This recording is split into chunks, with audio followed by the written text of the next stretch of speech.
to the SDG Warriors Podcast. I'm Simar Mohanty, the team lead and student coordinator of the SDG Warriors. We are a team of passionate student change makers and STEMnists on a mission to achieve the United Nations Sustainable Development Goals by 2030, leveraging the power of STEM education and 21st century skills. Brought to you by us SDG Warriors, this podcast features inspiring stories from EDUheroes and STEM experts from around the world. Ideal for teachers, students, parents, and pretty much anybody interested in STEM education and social impact, this podcast aims to drive positive change and provide enriching learning experiences in local, global, and digital communities. Well, get ready for an enlightening conversation because today we have the privilege of speaking with an incredible innovator in the realm of ESL education, Miss Greta Sandler, who's a trailblazing ESL educator, lifelong learner, and a learning innovation leader, and from Buenos Aires, from Argentina. She's recognized as ISTE's 22 Watch and an ASCD plus ISTE community leader. Ms. Greta is revolutionizing language education through her dynamic integration of technology, project based learning, and a commitment to student centered classrooms. From fostering creativity to amplifying student voices, Ms. Greta is breaking down barriers and reshaping classrooms one lesson at a time. Well, I couldn't be more excited to have you on our podcast today, Ms. Greta.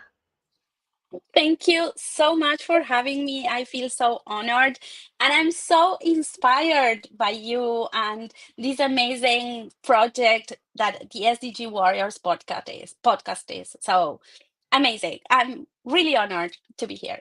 Thank you. Well, it's our pleasure, and thank you so much for your kind words, Miss Greta. Well, before we get started with our conversation, to help our listeners audibly visualize the entire experience, can you tell us where are you right now? What is the weather like outside, and what can you see from your window? Oh, I love this question. Okay, I'm in Buenos Aires, Argentina. I live in the capital city. Um, we are in the middle, or not the middle, like starting springtime. It's a beautiful day. I would say more than spring. Look, it looks like summer today. It's really sunny outside. Honestly, from my window, I see trees and buildings because I live in the middle of the city. But the sky is so clear, and I'm just dying. It's a holiday here today, so and it's 11:30 a.m. So after this conversation, I'm going for a walk into the park because it's really beautiful today. Well, that sounds wonderful, Miss Greta. And even we had a holiday today on the occasion of Ashtami. Back here in Bangalore, India, it's a warm 28 degrees Celsius and a bit over 8 p.m. And definitely, it's a beautiful evening over here. Outside, I can see the streets come alive with the sounds of joy and excitement as we prepare for the Dashera celebrations tomorrow. So everywhere, it's the spirit of honoring traditions, connecting with loved ones, and celebrating the triumph of good over evil. So definitely, with that festive spirit, we set the scene, and now let's dive right into our conversation. First up, Miss Greta, you have been an ESL educator for many years, and technology has always been at the heart of your teaching experience with blogging and online collaborations. So, what was that initial spark that led you to first integrate technology, especially blogging, into your teaching, and how has that evolved in your classroom over time? Okay, this one is a pretty special question. I've always loved technology. I've always loved teaching, but I could never imagine those two things would blend in together. This takes us to like 15 years ago. And as I love technology, every new social media that comes up or tech tool, I've always signed up. And somebody told me about Twitter. And this was back in 2007, like way older. And there were some elections here. They were saying that they were sharing exit polls. I'm really curious, so I couldn't, wait. So I started checking that. Then I stopped checking Twitter, and in 2010, Argentina, we like our first passion is football, and the World Cup in South Africa was at the time, and we were all excited about it. I wanted to bring in better things for my students to connect them with the World Cup and learning English. So I said, oh, let's see what they are saying on Twitter. So I connected back to Twitter again. And then I said, oh, this is amazing. Let's see what's happening in education. So I started checking some, publishing companies. And then I realized that there were teachers bringing technology into their classrooms. And it's like, this is for me. I was like, I need to do this. So I talked with my principal at that time, Nora Massini, who is probably one of the most inspiring people I've worked with. And she's like, Greta, I trust you. Let's go for this. So I started connecting with educators, George Koros, Pernil Reap, Joanne Young. They were all so helpful and so inspiring. And I got my students to start blogging. I got my students to connect through Skype with other classrooms. And I realized that what was happening was so special because their attitude in class was different. They were all waiting for English class to come and learn. It's up, these kids, they are not kids anymore. They are now, some of them are graduating from college. I'm still in touch with them, and they still remember what happened in our classroom that year. So this is what I need to do. And this is how my classroom changed and how I started learning. And then I connected with ISTE and with Google for Education. And I made so many friends along the way. And those educators, like my personal learning network, is what, is always there for me. It's what makes a difference in my life every day and keeps me going and keeps me innovating and trying, to learn new things and keep bringing things for my students. Well, it was so amazing to hear those experiences from your classroom, Miss Greta. And yes, me too. I miss Skype in the classroom and Skyping with scientists and explorers. Even I used to wait for my science class to start back in school when our teachers used to help us to connect with different people who are making an impact in their fields. And I think that blogging in education or connecting with global people around the world, it's really inspiring because in the real classroom, in our traditional classroom settings, some students, they might feel hesitant to participate. But when you're giving the students to a chance to express themselves more freely, it probably builds up their confidence, right? And speaking from my own experience, I think blogging in general, it feels more personal, and it must really help students like me to realize that their thoughts and our words, they have some value in a global space. And I think what is really powerful is that it also makes our classroom into a global village, right? With where students, they can engage with different perspectives from around the world. And speaking of making learning more engaging, you have always been ahead of the curve with technology, Miss Greta. And teaching ESL requires unique strategy. So, what innovative methods do you use to make language learning more engaging and effective for your students? And as a technology and a digital design coordinator, what are the top 5 tools or technologies or methodologies that you would suggest to our students to own our ESL learning journey? Okay, so I love this question. What I try to do in my classroom is bring authentic experiences. I try to expose my students as much as I can to the language with authentic things and things that are relevant for them. And I work the language, it's kind of blended into what we are learning. And sometimes it's conversation, sometimes when they write, we go deep into their writing skills and speaking skills.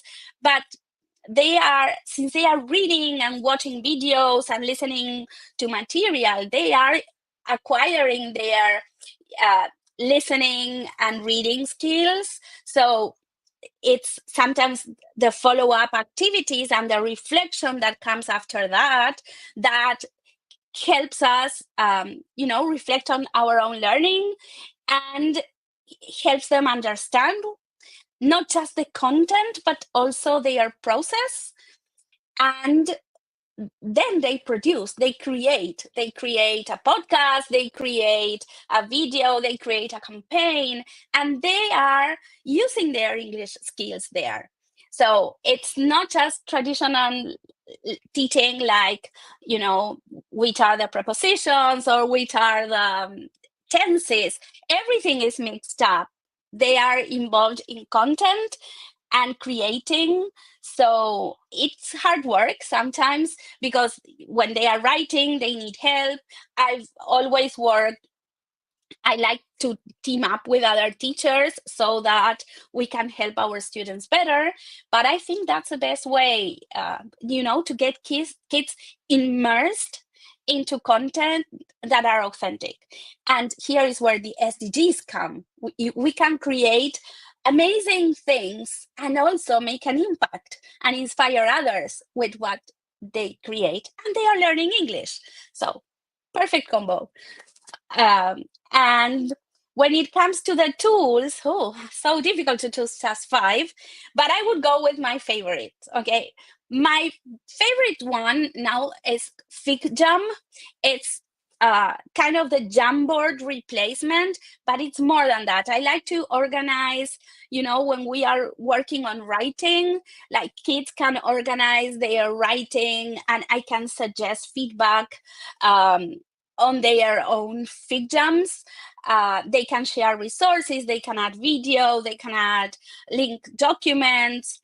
I can leave them messages, I can leave them voice messages, video messages, or writing, and that makes the feedback more meaningful and not just, something written that probably they don't see what I really want to say. And they can also ask questions. And what I like about FigJam is the possibility of collaboration.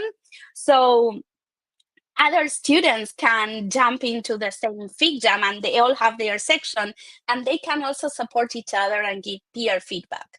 So I like to use it not just for writing, but when I'm learning something, to have my resources there as an organizer.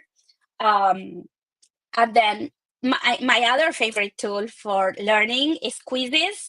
There are so many things to learn there, and you can create amazing things. And now they have like flashcards too, which is great for language learner. So I would say FigJam quizzes, of course, then ChatGPT, Gemini, or any other AI tool. I think, and I try to help my students to use them uh, as an assistant, not as, hey, do my homework for me. So I encourage them to ask for vocabulary, or to ask ChatGPT to give you feedback on what you're doing.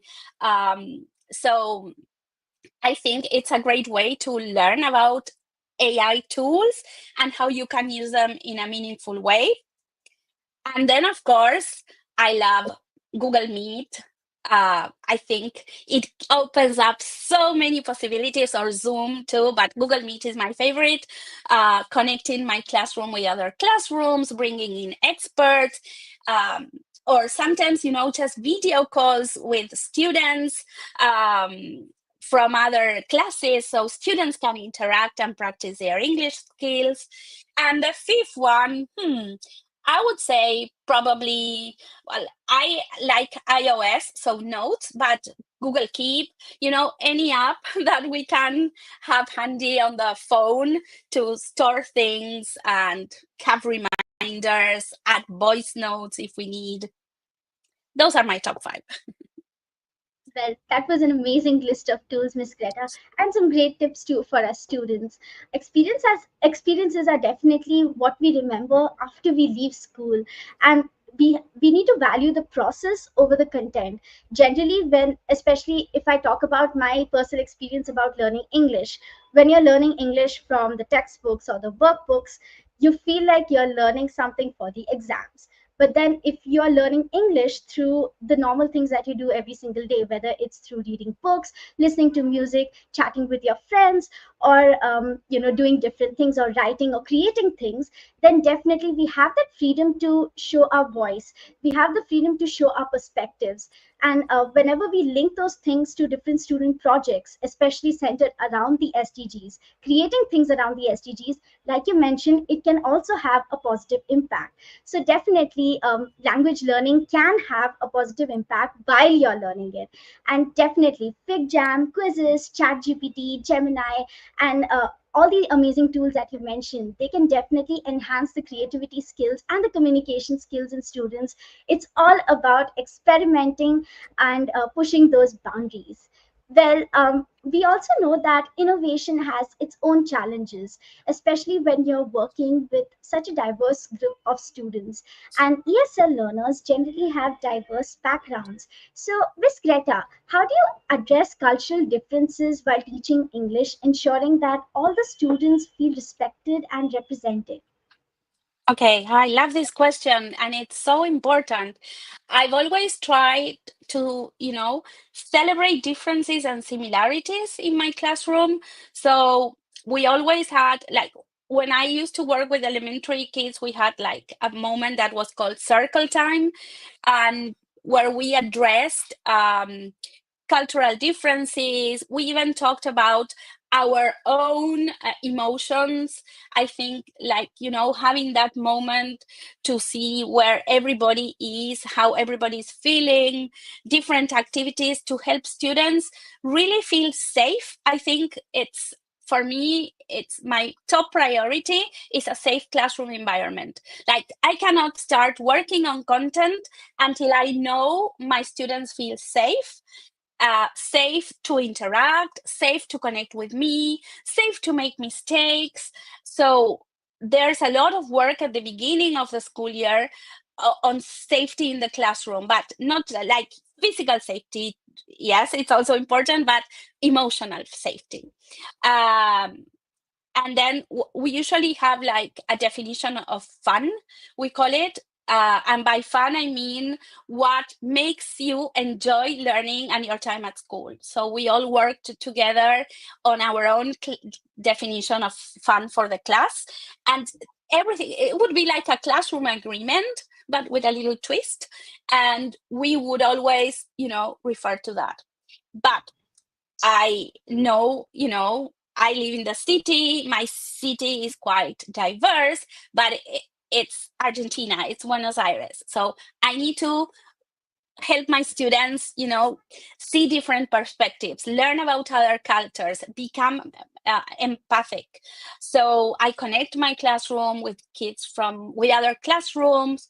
I engage my students in global projects. They need to know what's happening. They need to know, like, we are all different, and they need to embrace that. So also literature is key in this, reading books from different moments in history, different situations in different parts of the world. That is also super important to help them understand diverse backgrounds, and we can address cultural differences that way. Definitely, Miss Greta. And I think that's a really important point that you shed light upon. Um, it's really important to ensure that safety is present in your classrooms, not just physical, but also emotional safety. Until and unless students feel safe that their voice will be heard or accepted, whether you agree with it or disagree with it. First thing is it should be accepted. If that is not there in the classroom, learning cannot happen. And language learning isn't always about grammar and vocabulary. It's also about cultural exchange. And I think that we generally underestimate how deeply our cultures are tied to our languages. And listening to your thoughts, Miss Greta, it's amazing how you emphasize respecting each student's unique background and using it as an asset.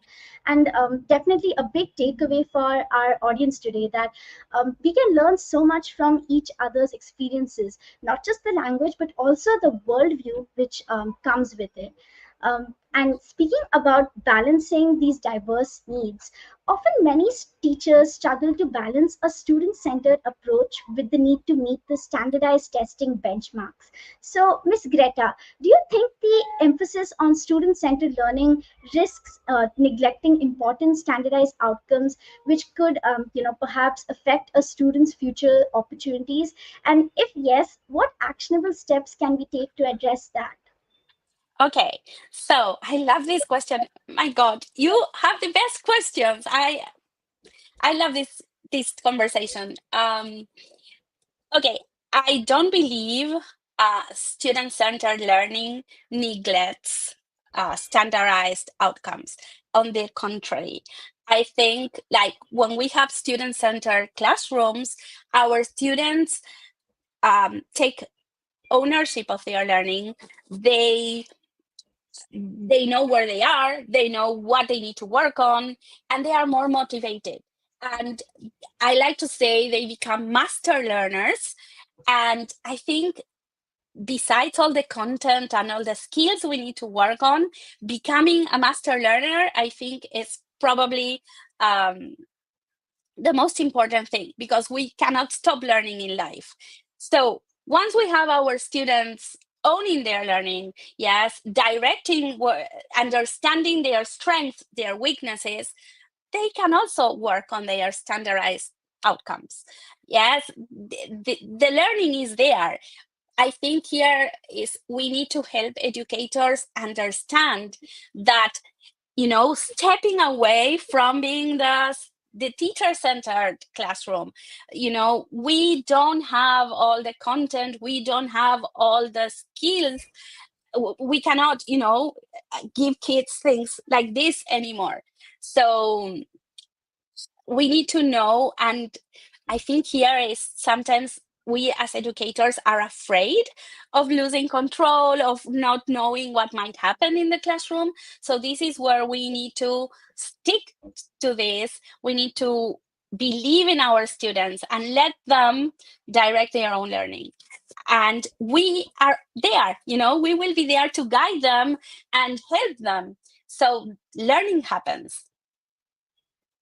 Definitely, Miss Greta. I think it's interesting because these students as well, we feel really scared and we feel that tension to about the freedom to explore. It's not there when the pressure of the exams is looming over our heads. But what really resonates with me is how you talk about merging these two skills, like critical thinking and self-expression, while also preparing students for those for all those important tests. At the end of the day, these global projects do not cancel out the outcomes which are present as part of the standardized testing. It's integrated into it, because at the end of the day, we are becoming master learners. We are learning all those skills which we are going to be applying in the future workforce. So I think it not only strikes a balance that it helps students to succeed academically, but also it makes the learning process far more enriching. And on that note, I also want to give a shout out to Miss Kayla Holland, who has joined live on our podcast episode. We So, love hello, Kayla. Kayla. Yes, she's amazing. So inspiring. I loved your conversation with her. I love working with Kayla. She's a very good friend of mine. And we love doing things together to, help other educators, bring in global experiences, connect with other global educators so we can all make a bigger impact. Definitely, two amazing eduheroes who are making the world a better place. Um, Miss Greta, like you mentioned, there's always a risk that freedom in the classroom can lead to a lack of discipline and direction. So, how do you respond to concerns that student centered learning can result in a loss of classroom control or academic rigor? Okay, so I have a very strong opinion on this. And I believe that, on the contrary, when we have academic rigor and those structured classrooms, uh, I believe that there can be a loss of classroom control, and students that are not motivated, students that cannot find the reason in their learning because it's not authentic anymore. I believe that when students own their learning, they are so engaged and they will be working. Now, I have to say that it's not easy to transition from one type of classroom to the other.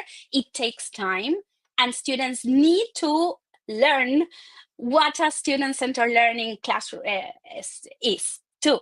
So it's not that you start with this and kids will be motivated. No, we need to teach them how to learn differently. And I it's like, I think that is key. It's not like a magic potion that, oh, you start student centered learning and that's it. No, it takes time, it takes work, because it's like kids need to unlearn how to learn and learn or relearn some, not just the content or the skills you are working on, but also how to address this new type of learning. So it takes time, but if your whole school is aligned, then it's just, runs smoothly. That is on one side. But also, as we talked a little while ago, uh, I believe in students feeling safe in the classroom. So you need to also work and address all the emotional things. um, it's like, I like to say, if our students don't feel safe, if our students don't feel the classroom belongs to them too, then they won't want to learn, they won't feel part of it. So probably you might have some loss of control. So working on that, that's why I always do my definition of fun with my groups. um, we always refer to that, but I don't like, giving orders like, you cannot go to the restroom during class time, you cannot. No, it's like, okay, let's all agree on what we need. So if you need to go, you can go. If you need to go for a walk, so we need to build these agreements so kids can, really focus on what matters, that is their learning. Definitely, Miss Greta, and learning how to learn and creating safe spaces for students. It's all about giving students choices, but guiding those choices with some clear goals and expectations and definitions, like you do in your classroom with the definition of fun. When we have all these things in place, when we have all that said, it can definitely lead to some of the best learning experiences. And I think it's just like a sports field or a football field, because there's so much room to run in a football field, but there are still lines which keep the game in check. So definitely, Miss Greta. um, It's about, I like what you said.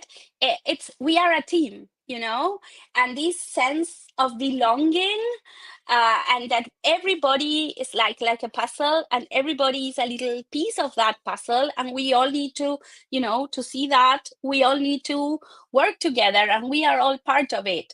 So I think that is key. Definitely teamwork, and we are all those little puzzle pieces who build this big puzzle of a classroom. And getting back to the topic of boundaries and freedom and setting clear expectations, I think that project based learning seems to offer the perfect balance of both.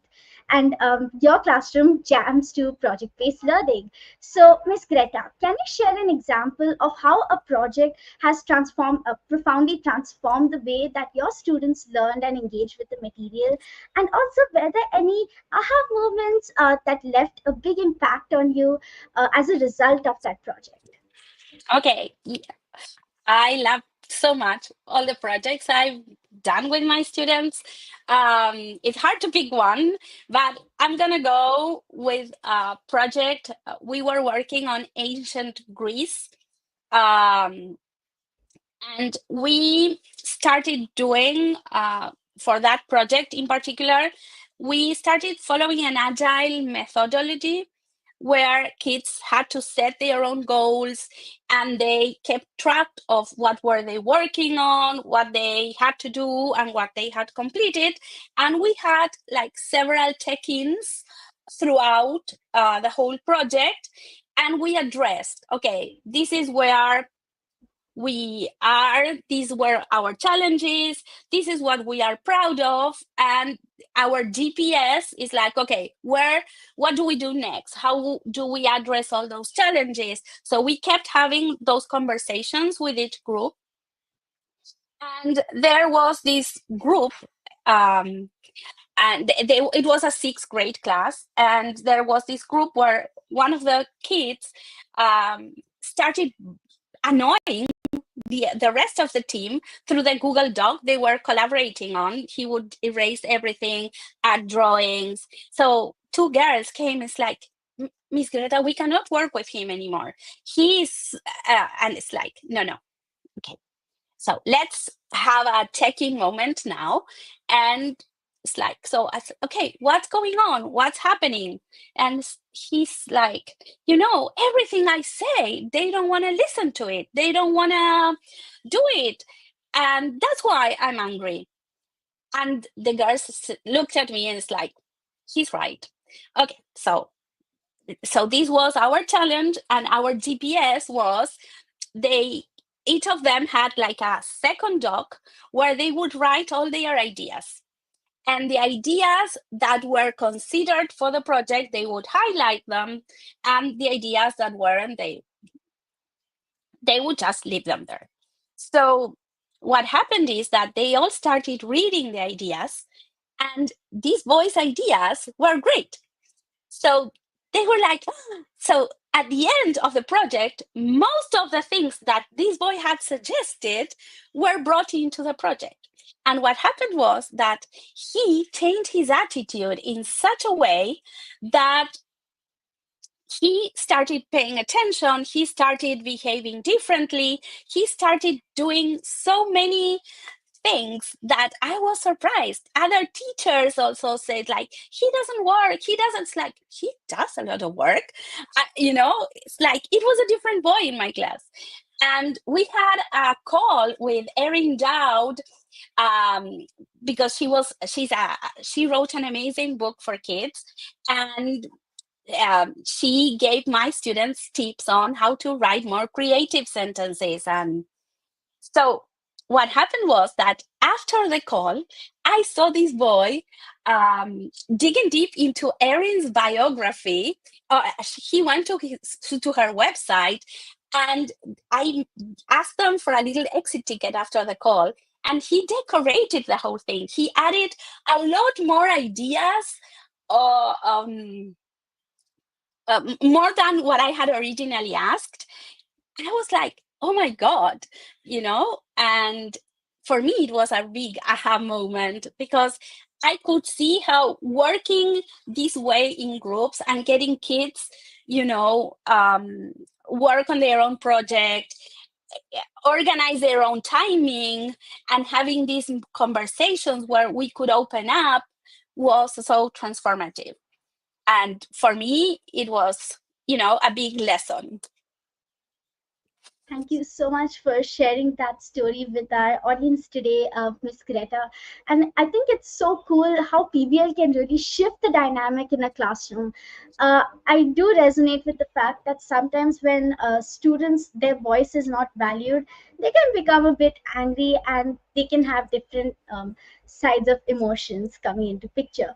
But then if you show that their voice is valued, if you take their views into consideration and not completely cancel them out, but rather tweak it by giving some constructive feedback and incorporate it into the projects that they're doing in teams, it can definitely lead to some experiences which will stay with them for the entire life. And like you mentioned, the agile way of working, it's already present in our tech world today. today, in the workforce today, and integrating it into our classrooms today. It's great because students are getting that real world work experience. And definitely it's powerful because it shows that education is definitely a process of discovery, and those moments can stay with students for lives. And stepping into the shoes of your students, I think that they're learning so much by connecting the things as part of the projects to their personal lives, and also into their interests and the different things that are occurring in the world. It can give education a whole new level of relevance. So definitely, Miss Greta, thank you so much for sharing that. Thank you. All right. So sometimes what happens is that educators suggest that PBL might not be measurable through traditional assessments. So, Ms. Greta, how do you assess the success of project-based learning if standardized tests, which measure individual performance, don't capture these skills? Okay. Oh, amazing question. We need to share all these ideas and all your questions with all educators so we can all, reflect on this.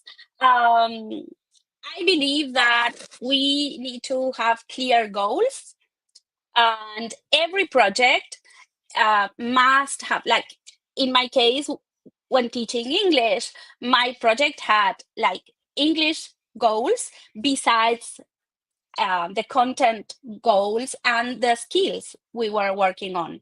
So um, if you are teaching science, you must have your science goals beside the project creation or what the final product students will come up with.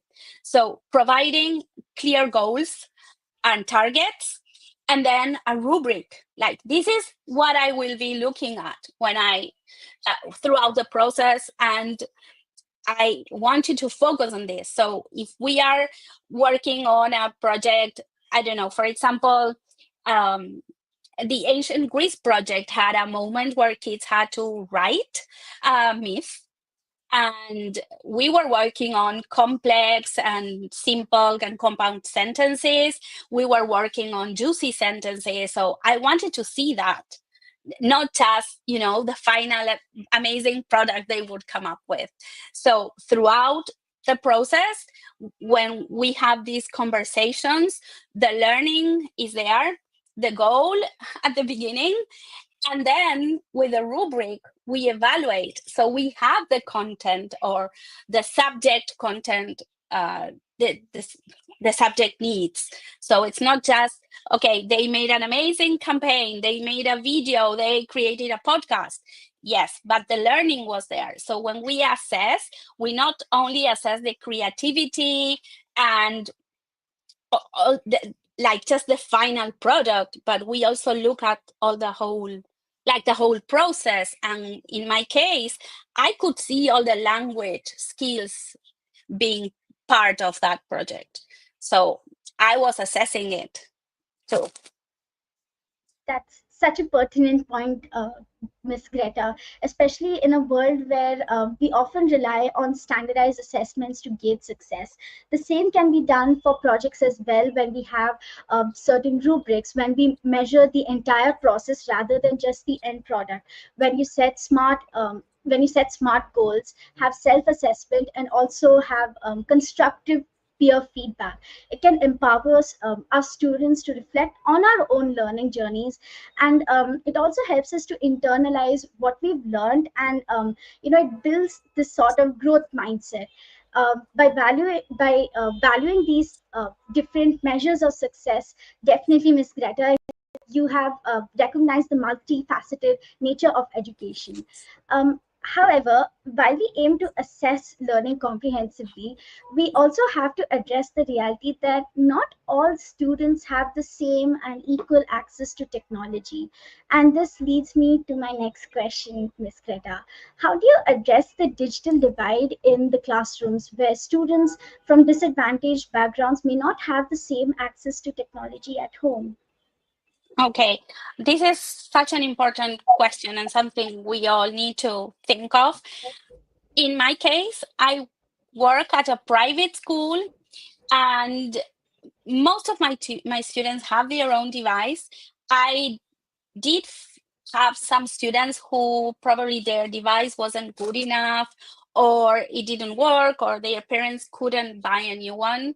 So usually the school provides one, or I sometimes ended up giving students my own device if they needed support.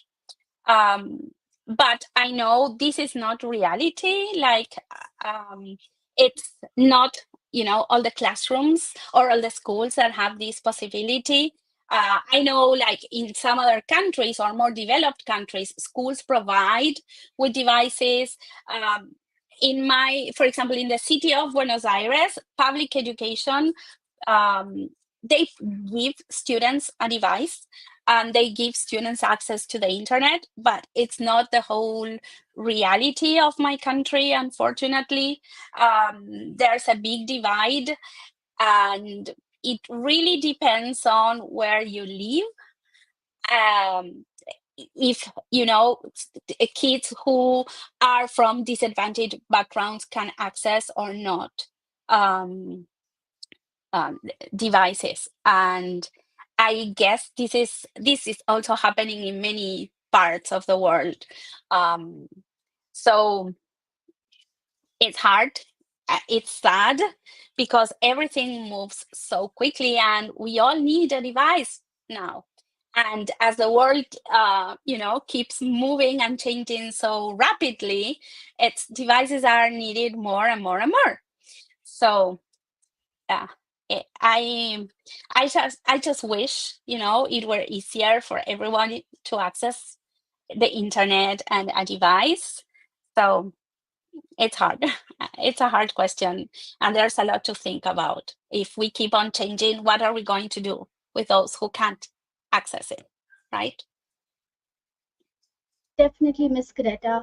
As AI keeps on becoming more better and better day by day, it's also increasing the digital divide. And access to technology is such a critical issue today, especially in education. Bridging that digital divide isn't just a logistical challenge, but I think it's also about creating these opportunities for every single student to succeed.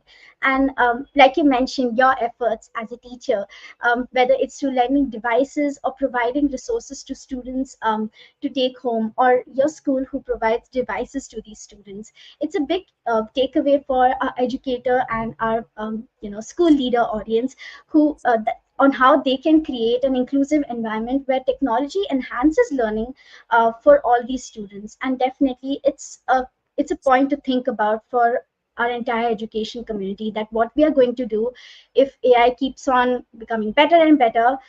What are we going to do about the people who are not going to have those devices? So Yeah. definitely a point to think about. Yeah. And while we are talking about technology, there's always a concern about distractions with the people who have the technology. And there's a delicate balance between engaging students and keeping them focused. So, Miss Greta, some reason that using technology in classrooms can lead to students becoming more distracted.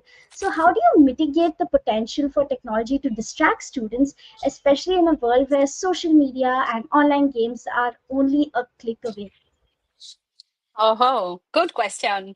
Um, okay, so I want to say that it's not just technology that distract. I understand the potential technology has for distraction, but when there was no technology, we also had distraction issues. And I think it has a lot to do with how we are addressing our teaching and how we are connecting our students to their own learning. I know it's not easy, and nowadays it's like there's so much connection to a device, um, that online games, social media, we are having right now big issues with online bets and kids accessing those sites. Um, so I think we need to rethink what we do in the classroom. We need to rethink what what experiences we create for our students so we can engage them meaningfully. And that is our responsibility as educators and the educational system. Some systems need to change because they are addressing kids as, when I went to school, it was different. We weren't exposed to so much information, and we didn't have all these distractions, but I still had classmates who got really distracted in class. So, it's kind of but at the same time, we cannot, pretend this isn't happening. So we need to teach kids how to use their devices, um, you know, uh, and not just their devices, but there's a well-being thing here. How much time do we spend on social media? How much time are we going to waste, like classroom time are we going to waste? um, so it's kind of difficult. I do provide students with opportunities for them to engage and be focused and creating class, so that there's no, I try not to talk so much in class and just present content, because I know I will lose them. So I whenever I try to present something, I try to make it short and engaging, and I try to make it interactive. I provide like back channels, or spaces where they can share ideas or resources. I immediately ask them questions or make a short game. But, like short things. Um, there's always someone who might be playing a game with their device. I it's hard. We need to learn as adults, because we adults can get distracted too with technology. So I think it's something we need to work on, but we need to address this. We cannot like, hey, no devices. I don't believe in that. We need to teach kids how to deal with this distraction, how to, okay, this is your learning, you need to take ownership. What are you going to do with this? It's hard because it's something that it's completely new for us grown-ups. So I understand that some places resort to banning them. In fact, for example, they have banned cell phones here in schools in Buenos Aires. And I believe that's like, it's not the best decision, honestly, because we need to teach how to address all the things. But I understand this is kind of overwhelming for adults until we can find a solution. Okay, what are we going to do? I completely agree with your perspective, Miss Greta. Distractions will always be there, whether online or otherwise. But setting clear expectations, this ties into our conversation so far, and integrating accountability into the learning process, especially for students. We should learn how to be good digital citizens. And, we should know that we have a big role in maintaining a focused environment. So a responsibility not only lies with the educators, the instructors, but also the students to understand responsibility. And I think that teaching students to manage their own tech habits prepares them for life beyond the classroom, where self-discipline becomes crucial. And this proactive approach is not only about maintaining control, it's also about teaching those lifelong skills that can serve them well. So yes, until unless we need to address the elephant in the room, and we need to tackle this issue at the earliest. Exactly. Well, on that note, Ms. Greta, you integrate the United Nations Sustainable Development Goals into your lessons. So, as an ST plus ASCD community leader, why do you think it's important for students to engage with global challenges, and how do you connect those big ideas into everyday learning? I love this question. So I believe that if we teach kids about the SDGs and its importance, and we connect them with each of the SDGs, we are, raising awareness of what's happening, And we will, our future leaders will develop different skills and empathy and understanding of what they need to do when they, go out to life and start making decisions. I also believe that our students, when they learn about this, they take it home. So they are also spreading the word. And I see lots of students like, you amazing Zimar, taking action. And this is what we need. We need more Zimars in the world. We need, more students understanding what's happening and helping raise awareness and helping other educators bring it into the classroom. I think it's a way, we can make a big impact. And what I do is like every single project in my classroom is connected to the SDGs. If we address something connected, I don't know, to pollution or climate change, or like, there's always a possibility. I even, like, when teaching second graders, we did life on land, we did life below water. There's always a moment for learning. And when you are able to spark that little thing into students, they will amaze you. I remember a project we were doing life below water with second graders. Uh, a group of students in another classroom came up. We had a solidarity fair at break times during, like, once a month, and where kids bringing something they had cooked or created, and they sold it for little money, and we helped another school with that money.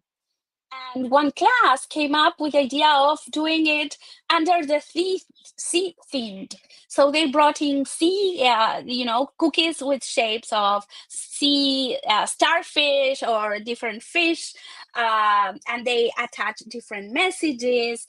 And when my students found out, they made posters. So it was their idea, and they were in second grade. So little things and can have big impact. And so there's no harm in bringing these big ideas into everyday learning. On the contrary. Well, thank you so much for sharing that, Miss Greta. Connecting global challenges to everyday learning is indeed powerful, and it all begins with those small steps, because small changes can have a big impact. And I love how you frame these issues as not just topics of discussions, but as opportunities for action. Like you gave an example of how your students had cooked food, and then later the money as part of that was given to help another school. We had done a similar project as SDG Warriors, where it was basically a student entrepreneurship project in which we had self bhel puri, and we used the ingredients sourced from our school vegetable garden. So we grew the ingredients, and then we sold it to our classmates, and then the money, it was donated out to different orphanages and also different animals shelters. So learning how to grow food, selling that, you get to learn so many different skills, and it's these projects which ignite that passion for global change. And definitely the sea themed fortune cookies for life below water, it really amazed me, Miss Greta. So Wow, I love that project. You are amazing. thank you so much for sharing that, Miss Greta. And definitely it's this kind of mindset that can truly change the world. Yeah, I agree. And speaking about being the change, which is the motto of us SDG Warriors as well, we know that your classroom had composed a wonderful ballad. So, can you tell us the tale behind Change with Us, and how has music and popular culture shaped your ESL lessons? Okay, yes. And I have the most amazing plot twist to this project. You will see. So, this was a couple of years ago. Uh, and it was a fifth grade class. We decided to take part on the Global Goals project. And our goal was life on land. And we were learning about rainforests at the moment, which was, the perfect. um, and kids were so engaged. And when we wanted to come up with a product as a whole class, like kids didn't want to work separately. So we said, okay, let's create a song. It was me and Miss Sandy. We were working together with that class. And we asked kids to write lyrics. So they worked in small groups and started writing lyrics. So then, as a whole class, we came up with the lyrics. Like we took little bits of every group, and then we called our music teacher, Miss Dolores.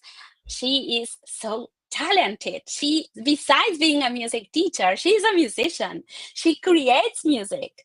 So she's like, in 2 minutes, she started asking kids about rhythms, and they came up, like Miss Sandy and I were like, what?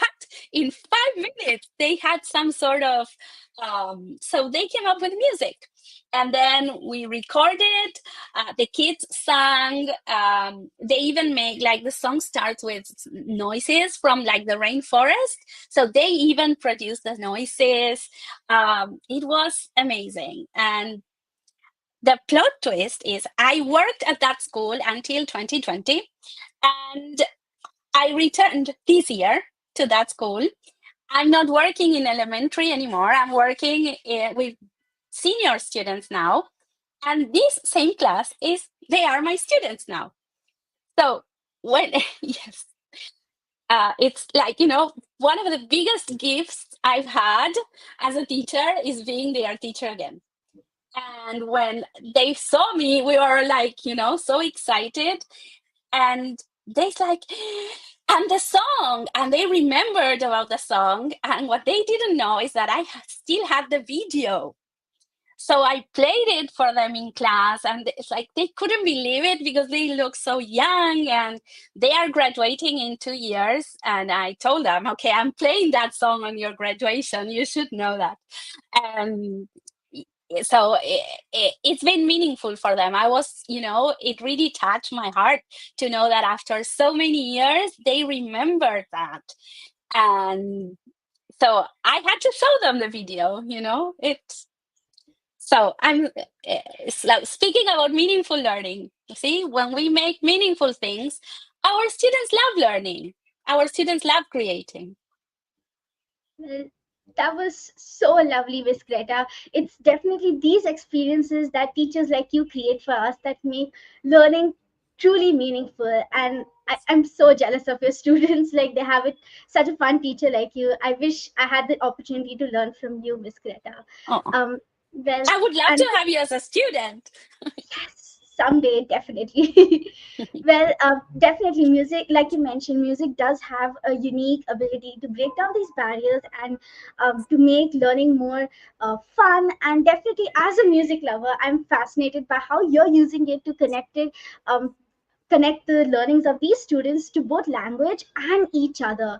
And like you mentioned, change with us, it encourages students to not only use their voices and experiences to build a shared narrative, but also learn about sound design, right?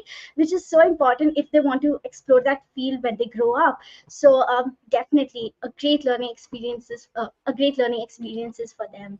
Well, Yeah, I, I always, when kids have to decide what product to create, I always add a choice, like I give them a choice board, and there's always a choice connected to music because I believe that music is so powerful. So they can come up with a rap or they can create a song, and the amazing music teachers we have at school always help them. So I believe that music should always be there. I even have my students come up with a collaborative playlist. So at the beginning of the year, they start sharing songs and then they add more throughout. And we have a link to the playlist. And we listen to music while we're working. The rules are no explicit lyrics and they must be in English. So they are practicing English, they are enjoying some music. So music has to be there all the time for me. Definitely. Music and sports, these are two things that connect hearts and people from around the world. And I'm sure that your students must love blending their own influences into the mix. And well, as we navigate these discussions, it's also important to handle complex topics thoughtfully. So, teaching the UN SDGs often involves discussing global issues like poverty and climate change. So, Miss Greta, how can we discuss politically charged topics like climate change in a classroom setting without imposing a personal or institutional bias? Okay, so here is where I say I love books, you know? Um, I think getting involved with a story and it helps you develop empathy towards that situation, and we can then start connecting it with a background or with what's happening with maybe a political situation or a you know a war or whatever. But getting kids connect through it through a story, I think it's very powerful because they can relate to the characters. They can put themselves in the in the characters shoes, and I think that is super powerful because if we had just address the context, sometimes it's very difficult to move ourselves from our own biases, or how are we going to connect it. So what I usually do is work with lots of literature books. And then, yes, I try to bring in some experts or get them to read or watch documentaries or read nonfiction books. And then there's always the reflection piece. Yes, how can I connect it to my own learning? So I love using visible thinking routines, to help them understand. For example, there's one that's called the three whys. So, why is this important to me? Why is this important to my own community? Why is this important to the world? Different things that can start helping kids develop different perspectives and understanding, especially with some topics like wars, poverty. There's so many awful things involved, so I always try to address it that way. But a good book, a good short story, and then yes, digging deep into the learning, and always the connection with a reflection. Yes, Miss Greta, visible thinking routines. We've used that in our classroom as well, and it reminds me of using stories like books and documentaries. It always helped me to develop empathy and empathize with different perspectives of different people. And definitely listening to your approach on having this open dialogue around sensitive topics, it really stands out, and it's a big learning for our educator audience today. That it's not just about teaching students the facts. It's about creating a space where they can not only express their own views but also listen to others. And when you talked about storybooks, you get to put yourself in the shoes of the characters, which is a safe environment. And I think having these students to navigate these discussions definitely prepares them for the different complexities of the world, of the world around the class, outside of the classroom.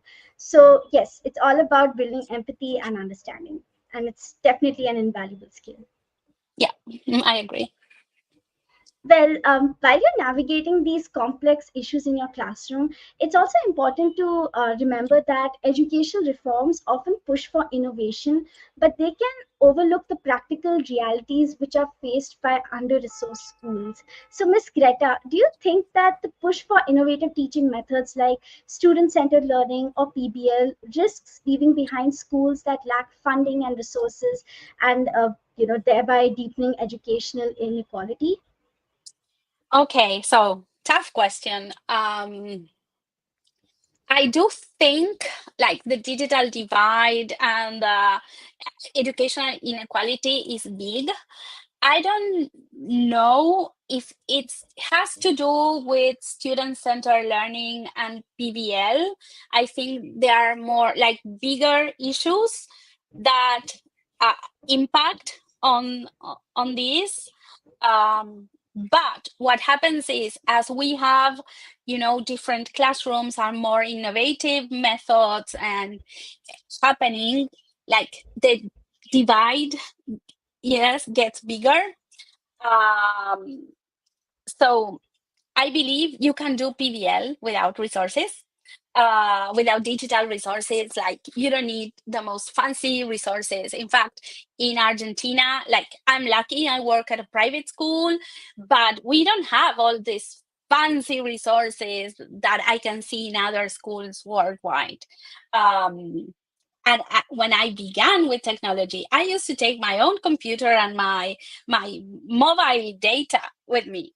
Um, so it's like, it, I believe that there has to be like a strong will for changing the classroom.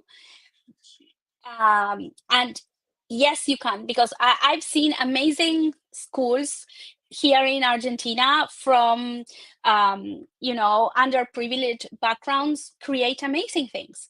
And I was like, wow, with very little resources. So I believe I believe teachers should have better opportunities for um, becoming better educators, learning about all these innovation. Um, but at the same time, the school system has to support them so that they can bring it in, because we have, underpaid educators that have to work sometimes in 2, 3 schools. Um, so teachers are burnt out. What do you do? How can they bring in innovation to their classroom um, if they, can barely sleep, if they cannot? So I believe things can be done with little resources. I believe that, yes, there's, the gap is getting bigger and bigger, and that is really sad. But I don't think student-centered learning or PBL is responsible for that. I believe that there's, the system has to support educators. And in a way, and maybe it's like I'm dreaming here, it's like, my imagine um, uh, self.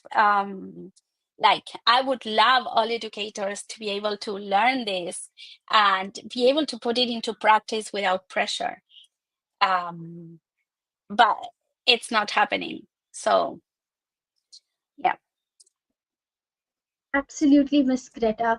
Using your own, like you mentioned, using your own phone and data. You reminded me so much about my teacher. Surely, like PBL can be done even without non-tech resources. It's all up to the teacher's creativity, the teacher's freedom, what they get from the school. But then there's also a need for equity in education, and there comes in the power of voice. We need to advocate for policies that consider the realities of under resourced schools, burnt out educators, so that no student or no educator is left behind in this, I would say, ever evolving landscape of education. So that's a great way you articulated that, Ms. Greta. Thank you. And I love your idea. Yes, we need to, amplify voices and do something. And I'm sure you students, students like you are doing a lot, and maybe you can do something in the future, because I believe that we are shaping amazing leaders, and maybe, your generation will be able to support educators a lot better. We definitely keep that in mind, Ms. Greta, and we will try our best, us SDG warriors. Well, now I'm sure. yes. Now let's shift gears a bit from the serious talk and have some fun. Miss Greta, Okay, good. are you Yes, ready for a super yes, duper electric rapid I'm fire round? super ready. First up, if photography was your classroom, how would you teach students to see the world differently, both literally and figuratively? Oh, I love photography, and I think it helps us learn so much. So I would encourage them, like, it's like if they want to work on an object, like, I don't know, let's say dogs, they would have to bring in, a stranded dog, um, a pure breed dog, like different, like no one item, but focus on several so we can see different perspectives. If you want to do the ocean, okay, bring a contaminated beach, bring a beautiful Caribbean ocean picture of the sea. So I believe that we can learn so much about from that, but we need to see the whole picture. Definitely. And I think your answer builds on our conversation because visual storytelling is another way to enhance the understanding of different perspectives, like you mentioned in your example. And definitely, photography acts as a lens for students to also appreciate our surroundings. Yes, I agree. Well, now, Miss Greta, imagine that you're leading global classroom and each student is from a different country. Miss Greta, what book would you have everyone read and how would you create a project that unites all their cultures? Oh, this is a tough one. What book? Okay, I would start with something that touches all our hearts, which are animals. And I would start with the one and only Ivan. As a teacher, teaching the one and only Ivan has been probably one, like the biggest experiences I had in global collaboration was joining the Global Read Aloud in 2013. We read the one and only Ivan. And what happened in my classroom was that students started getting so passionate about reading and the book, and they blogged, they connected with others. And one day they came up, oh no, they can't have animals in zoos. So it's like animals have feelings too. That was their motto. And and it just led us into working, with what's happening with animals around the world. And that immediately opened up our classroom. So I would start with something that might not lead to any, conflict as I build a safe learning environment. So we are all about animals you know, and that way I can start helping my students connect with something more universal and engage them in something that, like the one and only Ivan, is such a beautiful book and it touches your heart. So it's impossible not to connect. And then, yes, we can dig into, different type of conflicts and stuff. Definitely. Literature and animal love. It can be a bridge that connects people across the world. And definitely, the one and only Ivan would be a great read for our listeners. So do check that out. And It's amazing. yes.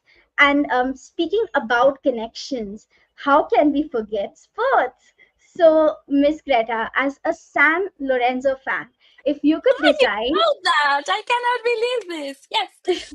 if you could design a lesson that teaches your students something important through football, what would the lesson be and what would San Lorenzo's role be in it? Okay. First of all, I think my students would kill me if I do it because, they are all more into River and Boca, which are the big teams. But I'm a big San Lorenzo fan and they know we connect through football a lot. And they make jokes when we lose. They like, hey, Miss Greta, San Lorenzo won last weekend. And so, yes. And okay, my lesson would connect all about teamwork and San Lorenzo has a very special story because we had to overcome difficult situations many times as a club. And we lost the category, we lost our stadium.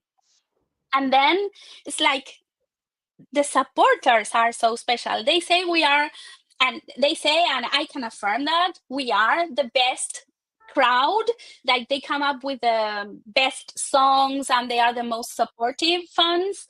Like when we are struggling, they are always there, and we don't know how to, give up, and we keep trying, and we are always up again. So my lesson would be all about grit and, persevering and teaching students the importance of not giving up.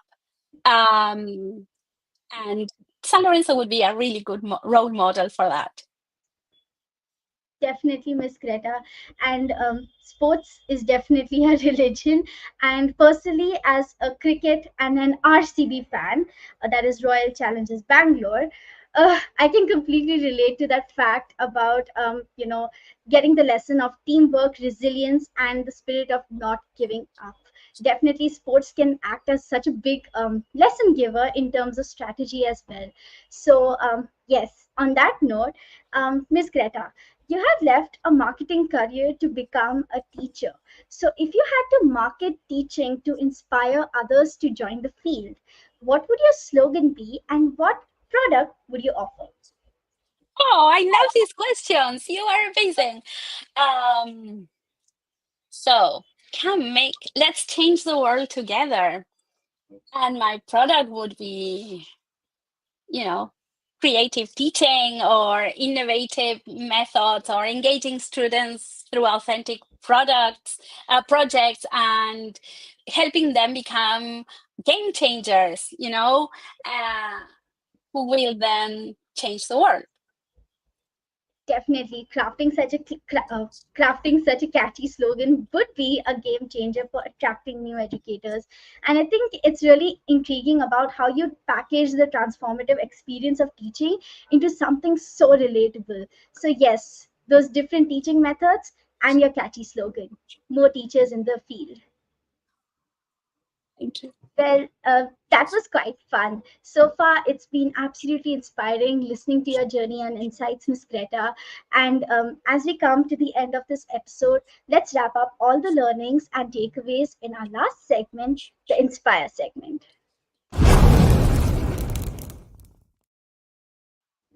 Miss Greta, who or what has been your biggest inspiration in life and why? Okay, this is so tough. I would say my parents. Um, Both of them. Um, they they were always there for me. They Ever since I was a little girl, like my dad would, we didn't have computers when I was born. I look younger than when I really am. And he would like I I remember being a little girl, and like the first computers started to get here to Argentina, and he would take me to computer class, and he would teach me and help me think, and help me question everything. And my mom is the most caring person in the world, and she is always all about caring and, into every detail, that so that nobody needs anything. So, you know, they are both so supportive, and they both teach me so much about not giving up, about, going and working towards your goal, always focusing on others, and always, with your curiosity. I always joke because I sometimes struggle with my confidence. It's like I have a hard time, like, oh, will I be able to do this? And there's my dad. Yes, you will. And he's always empowering me. So, yeah, my mom and dad. A huge shout out to Mama and Papa Sandler. Thank you so much, Miss Greta, for sharing that with us. Definitely, like you mentioned, your dad, he inspired you to stay curious, to question everything, to be empathetic with others, and your mom as well. She taught you to care for everybody. So definitely, our parents, instill us the values that we will carry through our lives. And you, as an inspiring educator, have done that as well. So, Miss Greta, what words of inspiration were given to you that you would like to pass along to others? Okay, the first time I was going to start in the classroom, I for me it was like a dream come true because I wanted to be a teacher ever since I was a little girl. But then I studied marketing and it took me some time to embrace teaching. And I felt like it was a dream come true. I was about to start teaching in a classroom, and we had a talk right before the school year, and it I cannot remember, and I always feel bad because she changed me so much as a teacher and shaped my teaching, and I would love to thank her. She told us something like, we need to love our students before we know them. We need to find a way to connect with them and love them for who they are without any bias, without any previous label. I didn't know what she meant at first. Like, what does she mean? Love your students before you know them. I was like, and then that year, I had a student who had been through a really, really awful situation, and he was really misbehaving. And his situation at school was complicated. And I was about to start teaching that class, and I could only hear some of my colleagues criticizing him and saying awful things about him. And I was like, what are they talking about? Like, we need to help this kid. So I loved him from the very first moment. It's like I had to do something for him.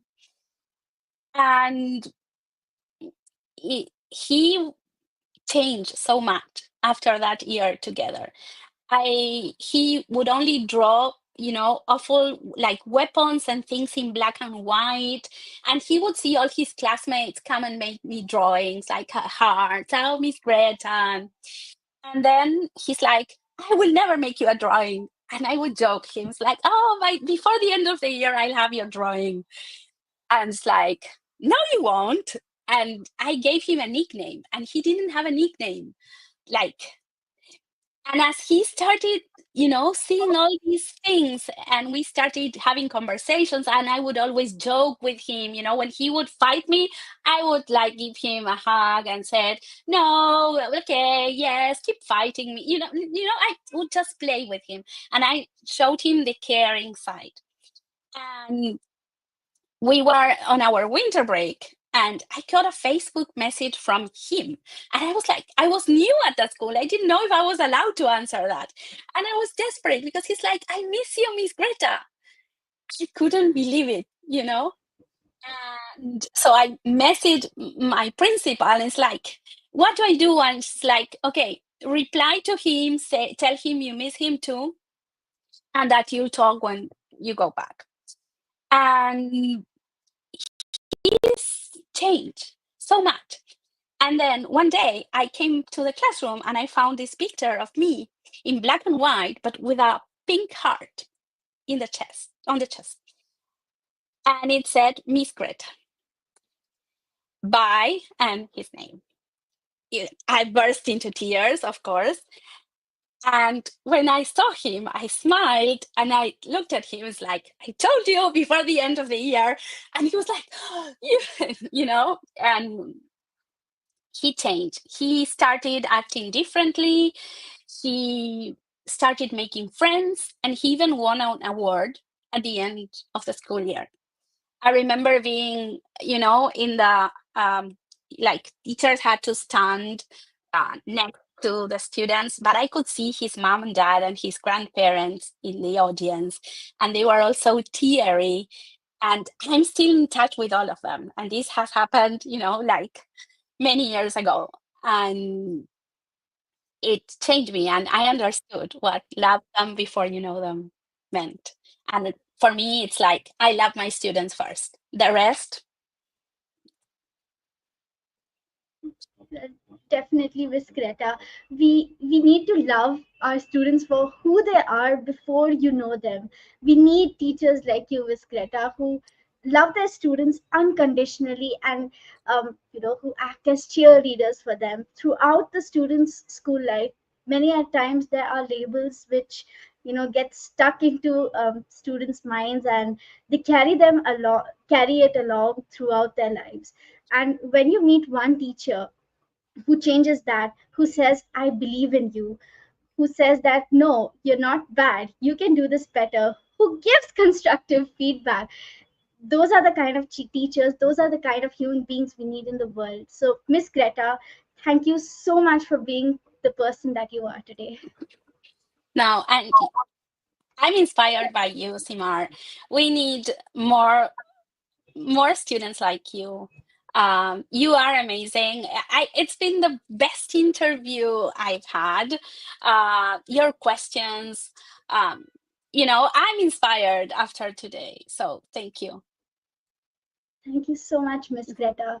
And as we uh, come to our last question, could you please give us all a call to action? What can we, children and young people, do to make the world a better place? Okay, so I would give you a call to action first. We need more of this in other schools, in other countries. You need to find a way to keep inspiring people and bringing other spaces like this. This needs to, to go. SDG Warriors podcast needs to go viral, and you need to bring in more, because I believe that this is what we need. We need you students to help us, you know, um, understand that the future is yours, and we need to do something about that. So you are you have all the possibilities of changing things. So I would say keep thinking globally, keep um, you know understanding different perspectives and putting yourself in the shoes of others, and bringing more people on board, because that's the way. I always tell my students, change begins with us, so every little step matters. That was such a powerful call to action, Miss Greta, and definitely your words are our wise. Miss Greta, thank you so much for joining us today, for taking out time, for sharing all your insights and your experiences, and giving us a little peek into your classroom. We've been chatting for 1 hour, 30 minutes, but then when you're engaged in a conversation like this, I think time just passes by. So, listening to your journey from integrating technology into your teaching to your innovative methods through project based learning, which has meaning, which connects to the SDGs, which connects with people from diverse backgrounds, it definitely speaks volumes of the impact that dedicated teachers like you can have on future generations, on young people like us. So, thank you so much once again for agreeing to come on our podcast. Thank you for this space. Thank you for being so amazing and for teaching me and inspiring me today. Thank you so much, Miss Greta. And to all our listeners, I hope that this conversation has sparked inspiration and new ideas for your own educational journeys. If you want, you can follow Miss Greta's adventures and all her work, her journey, and connect with her on Twitter at twitter.com/Greta or X. It was formerly known as Twitter. So, yes. I say Twitter. I said we Yes. all call it Twitter. Yes, it's still Twitter for us. So yes, to all our listeners, you can connect with Miss Greta at the rate of GRET at the rate of Gret. To deepen your knowledge of everything STEM, sustainability, and education, subscribe to the SDG Warriors podcast for in-depth discussions and meaningful conversations with leading experts like Miss Greta, who are shaping a better world, one action, one kind action at a time. And if you love this episode, help others find it by leaving a review and sharing it with your friends, teachers, and family. Remember to stay curious and be the change that you wish to see in the world. Until next time, it's goodbye from the SDG Warriors.